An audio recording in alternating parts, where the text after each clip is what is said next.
They say the scariest stories are the ones that sound ordinary at first.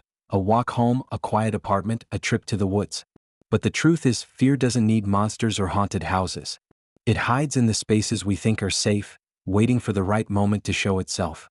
These are 3 true stories sent in by people who swore they'd never tell anyone what happened. After you hear them, you might understand why. The first story begins with a simple routine. A young woman walking home from her late shift, something she'd done hundreds of times before. The second takes place in an apartment building where the walls are too thin, and the voices come from somewhere they shouldn't. And the third? Well, the third is the kind of night that makes you question whether you were ever truly alone in the dark. Every sound, every shadow, every whisper in these stories was real. At least that's what their tellers believe. Whether you accept that or not is up to you. All I can promise is this: by the time the last story ends, you'll be listening for footsteps in your own hallway. So grab your headphones, turn down the lights, and let's begin. Soft pause. Music swells slightly. If you enjoy diving into the dark corners of reality, make sure to subscribe to Grave of the Shadows for more true horror stories just like this. Every week, we uncover the experiences people wish they could forget, and we bring them back to life. And when you finish listening, tell me in the comments which story you think was the most terrifying. Your thoughts might end up in our next episode. Music fades out slowly. I never used to be afraid of walking home at night. My shift at the diner ended just after midnight, and the streets were quiet by the time I clocked out. Same route, same cracked sidewalks, same yellow streetlights that buzzed like tired insects. It was the kind of routine that numbs you. You stop noticing the world around you. Until something breaks the pattern. The first time I saw him, he was standing beneath the flickering lamp across from the bus stop. I didn't think much of it. Everyone waits there at that hour: delivery drivers, insomniacs, lost souls. But when I looked again after passing the corner store, he was gone. Not walked away. Gone like he'd stepped backward into the dark. The next night he was there again. Same spot, same posture, face shadowed by the brim of a cap. My skin prickled, though I couldn't say why. Maybe because he never moved. I walked faster, convincing myself it was coincidence. By the 5th night, coincidence had worn thin. I started changing my route home. 3 blocks over, through an alley lined with dumpsters and flickering neon from a 24-hour laundromat. But halfway through, I glanced at the glass door beside the dryers and saw a reflection, tall, still, and watching. I turned, and there he was, standing at the alley's end, lit by the weak blue glow. I didn't run. Something about him made running feel useless, like he was part of the night itself. Instead, I ducked into the laundromat, pretending to use the vending machine. The owner, an older man who barely spoke English, noticed my shaking hands and offered a small nod toward the back door. I took it and slipped out into the parking lot. For a week, I begged coworkers for rides. When that failed, I carried pepper spray and told myself I was paranoid. The stranger never got closer than 30 feet, never said a word, but he always stood where the light broke through the dark, close enough to be seen, far enough to feel untouchable. One rainy night, the diner's power went out. I waited inside for the storm to pass, but the manager finally locked up and told me to head home. The city looked like a soaked film reel, blurry, colorless. As I turned onto my block, lightning flashed and I saw him again beneath the same streetlight. The rain ran down his coat like oil. I couldn't see his face, but I swear his head tilted slightly, acknowledging me. Something in me snapped. I shouted, "What do you want?" My voice cracked through the rain. For the first time he moved, one slow step forward. Another flash of lightning and I saw his face clearly. It wasn't a stranger at all. It was a man I served coffee to every night at the diner, polite, quiet, always left exact change and no tip. His eyes were empty, like the life had been scraped out of them. In his hand he held one of our diner's receipt slips, drenched and curling. My name was written on it. I stumbled back, fumbling for the pepper spray, but he didn't come closer. He simply let the paper fall and turned into the alley. The light above him sputtered out completely. When I finally reached my apartment, I locked every door and window. My shoes left muddy tracks across the kitchen floor, proof that it had really happened. I never saw him again, not in the diner, not on the street. The police said no one matching my description lived in the area.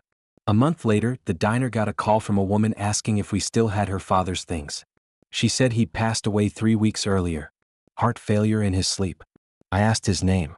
It was him, the man under the streetlight. Every night since, when I close my eyes, I see that flickering lamp. And sometimes, just before it fades, I swear there's a figure standing beneath it, waiting for me to look back. Music fades out, Soft rain echoes briefly, then silence. When I first moved into the Mapleview apartments, I thought I'd lucked out. It wasn't fancy, but it was cheap, and the building manager seemed friendly enough. I was 22, living alone for the first time, trying to convince myself that creaky floors and distant plumbing noises were just part of adulthood. But within a week, I started hearing the voice. It always came from the vent above my bed, faint at first, almost like static. A woman's voice, low and conversational, as if she were talking to someone just out of earshot. The first time I sat up, turned off my fan, and listened. Nothing. I told myself I'd imagined it. But the next night it came again. "Don't open it," she said, so quietly I wasn't sure I'd heard the words right. Then silence. I asked the manager about the unit next to mine, 4B. He frowned and said, "No one's lived there for years." According to him, the apartment had been empty since an older tenant passed away in 2014. I laughed it off, pretending to be unfazed, but that night I pushed my dresser against the vent. Days passed in uneasy quiet. Then, during a thunderstorm, I woke up around 3 a.m. to the faint sound of weeping. It wasn't through the wall, it was inside the vent. Soft, hopeless sobs echoing through metal. I climbed onto the bed, pressed my ear against the cover, and whispered, "Hello?" The crying stopped instantly. After a long pause, a whisper answered back, "You shouldn't be here." I fell backward, knocking over a lamp. When I turned on the light, dust drifted from the vent like someone had brushed against it from the other side. The next morning, I went down to 4B.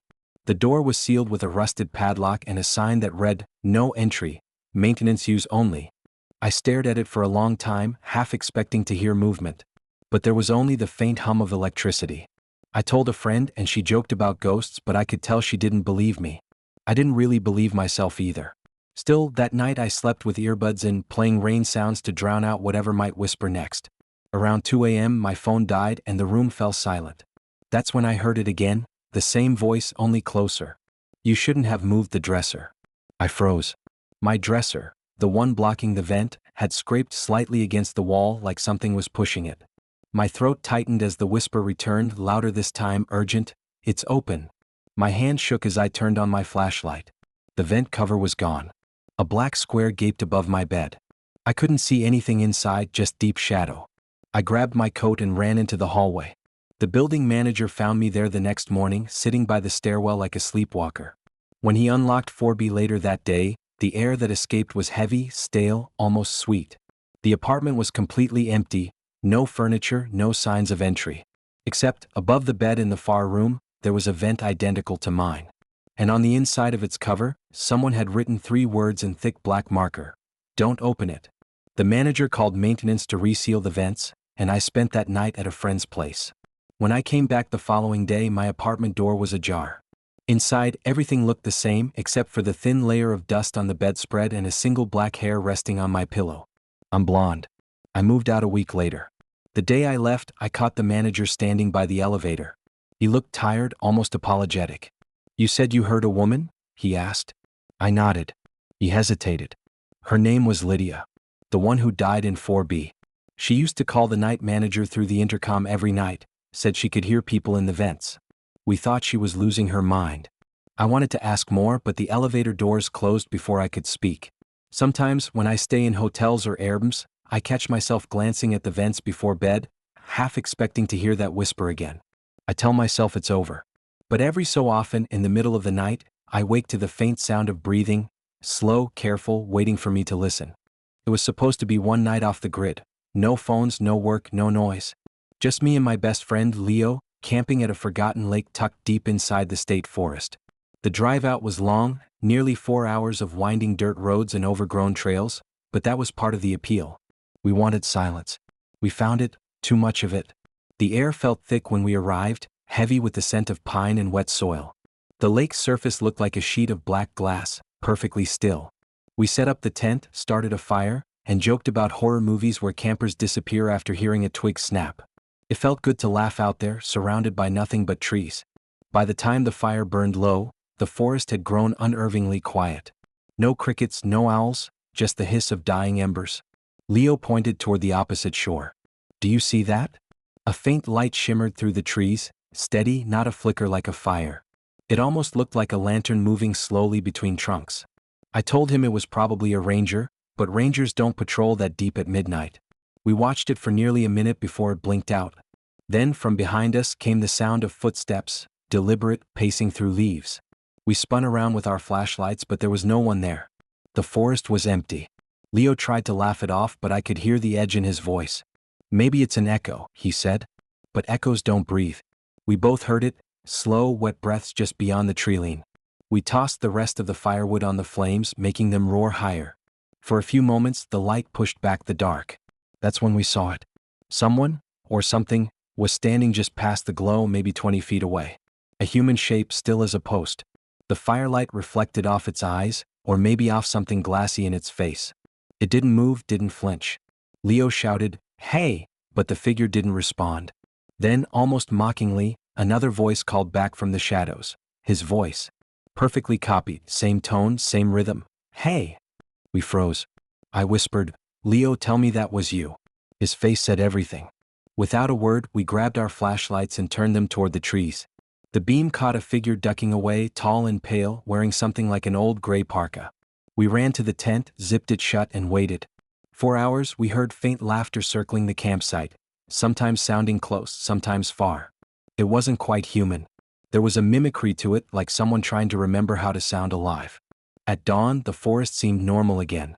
Birds were chirping. The lake looked calm. We packed up fast, but before we left, I walked to the spot where we'd seen the figure. The ground was disturbed, deep footprints leading into the trees. Not boots. Bare feet. Halfway down the trail back to the car, Leo stopped me. "Listen," he said. There was whispering, faint, high-pitched, carried on the wind. I leaned closer and heard it clearly, our names. We sprinted the rest of the way. The road was empty, our car untouched. But when I opened the driver's side door, a single muddy handprint stained the window, small, almost child-sized. We didn't talk much on the way home. That night, when I tried to sleep, I kept hearing my name whispered from the corner of my room. I told myself it was in my head, until Leo called me at 3 a.m. "Did you hear it too?" he whispered. His voice trembled. "Someone's outside my house." Before I could answer, the call cut off. The next morning, I drove to his place. His car was in the driveway. His front door was open. Inside, nothing looked disturbed, no signs of struggle, no footprints. Just the faint smell of campfire smoke lingering in the hall. The police said he must have left on his own, but I know what I heard that night. Sometimes when I can't sleep, I'll scroll through my contacts, hovering over his name. And once, just once, it rang by itself. A voice answered that sounded like mine.